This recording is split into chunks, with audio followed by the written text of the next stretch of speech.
Interface range fast ethernet 0/11 to 15 switch port access VLAN 30। ये commands तो आप सब लोगों को फिंगर टिप्स पे हो गई होंगी, क्योंकि हमने काफी टाइम इसको रिपीट कर दिया, क्योंकि बहुत सारे टॉपिक्स है यहाँ पे ये जो है ना साइमल्टेनियसली आती जा रही हैं।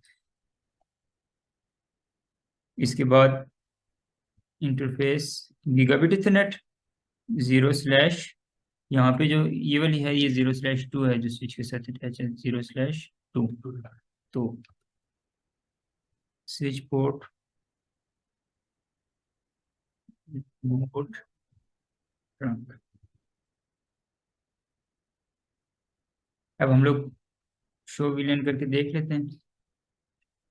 फर्स्ट उसी तरह से 16 से लेकर 23 तक और गीगाबिट की यहाँ भी यूटिलाइज होगी।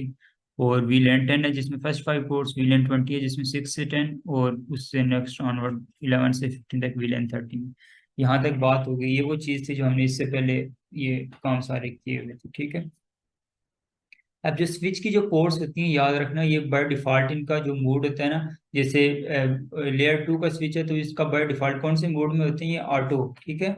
ऑटो से मुराद ये है कि इसमें सॉरी स्विच जो लेयर 2 का स्विच होता है इसका इनका बाय डिफॉल्ट मोड एक्सेस होता है, ठीक है। तो एक्सेस नहीं होता है। लेकिन ये जो एमएलएस की जो पोर्ट्स हैं ये बाय डिफॉल्ट ऑटो मोड में होती हैं। इनकी एक साइड पे अगर हम लोग एक्सेस नहीं कनेक्ट करेंगे तो दूसरी साइड पे ऑटोमेटिकली एक्सेस बन जाएंगी। एक साइड पे अगर ट्रंक लिंक कनेक्ट करेंगे तो दूसरी साइड पे ऑटोमेटिकली ट्रंक लिंक क्रिएट हो जाएंगी। जैसे कि कल हम लोग अगर स्विच और राउटर के दरमियान में ट्रंक लिंक क्रिएट कर रहे थे तो ट्रंक लिंक नहीं बन रहा था किस वक्त तक, जब तक राउटर के उस इंटरफेस को ऑन करके उसको ट्रंक ना क्रिएट ऑन करेंगे तो तब ट्रंक क्रिएट होगा। लेकिन आज अगर देखें तो हम लोगों ने जस्ट स्विच की एक साइड से हम लोगों ने ट्रंक क्रिएट किया। अब चेक करते हैं, शो इंटरफेस ट्रंक। तो यहाँ पे देखें गीगाबिट 0/1 पे ट्रंक क्रिएट हो चुका है, हालांकि हमने एमएलएस के साथ अभी कोई कॉन्फ़िगरेशन नहीं की। यानी कि अगर तो ये दोनों होते लेयर 2 के स्विचेस, उनके दरमियान में ट्रंक क्रिएट करना होता तो फिर दोनों साइड्स पे हमें जाकर ट्रंक क्रिएट करते। लेकिन एक तरफ अगर लेयर 2 का स्विच है, दूसरी तरफ लेयर 3 का स्विच है, तो वन साइड पे आप ट्रंक क्रिएट कर लोगे तो दूसरी साइड ऑटो होती है तो ऑटोमेटिकली दूसरी साइड से ट्रंक क्रिएट हो जाएगा। समझ आ गई ये बात आप लोगों को? अच्छा। अब जो जो विलेन हम लोगों ने अब इससे यहाँ तक तो आपका कॉन्सेप्ट रिपीट हो गया, जो लोग जिन लोगों ने गौर से सुना नहीं था या फिर जो लोग अवेलेबल नहीं थे।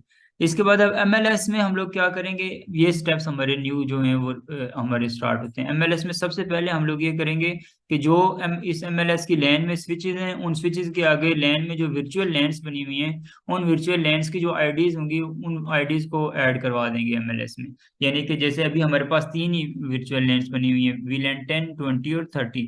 तो ये सबसे पहले ये हम लोग अपने एमएलएस में ऐड करवा देंगे, ठीक है। एमएलएस की कॉन्फ़िगरेशन में जाते हैं।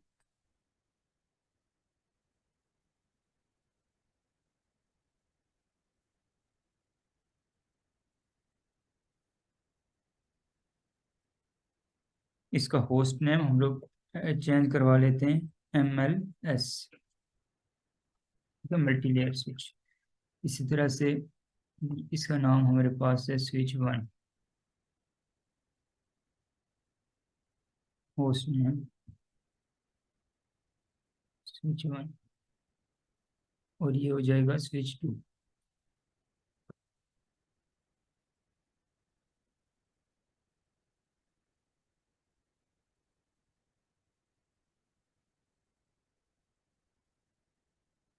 ठीक है। अब एमएलएस में आगे हम लोग इसमें सबसे पहले वो वीलैन की आईडीज ऐड करवा देंगे, जैसे वीलैन 10, वीलैन 20 और वीलैन 30।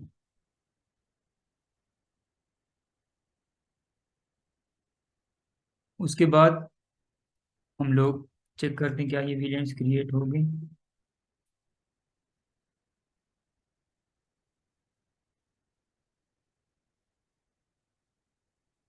ये स्विच है